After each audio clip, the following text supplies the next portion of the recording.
Welcome po sa panlasa ni Kuya Jay. Happy first birthday nga po sa aming inaanak na si Sid Andrew. Ayan, parang kailan lang nung nag-anak ako sa binyag. Ngayon nga po ay 1 taon na nga po siya at ang dami nga po niyang handa dyan. Siyempre nga po, ginabi na nga po tayo. Ayan nga po ang aking kumaring si Maring Mary Ann. At ayan po ang aking inaanak na si Sidro. Ayan nga po si Kuya Jay. Siyempre nga po dahil nga po may bagyo nga po ngayon. Kaya mag-ingat nga po tayo sa panahon ngayon.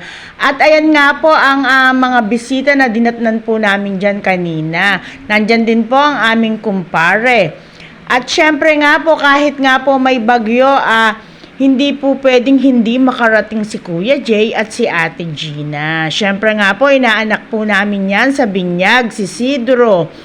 Happy first birthday! At ayan nga po si Nicole.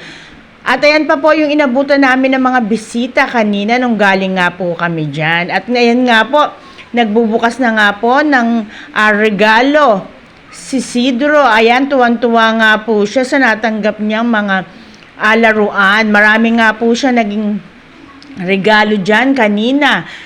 Dahil nga po marami rin po siyang bisita kanina at nandyan din po si Shelo at si Nicole. Ayan po, mag-ingat po tayo sa panahon ngayon. Ginabi na nga po kami ng uwi ni Kuya Jay dahil maulan. Ingat po tayo sa panahon. Dito lang po yan sa panlasa ni Kuya Jay.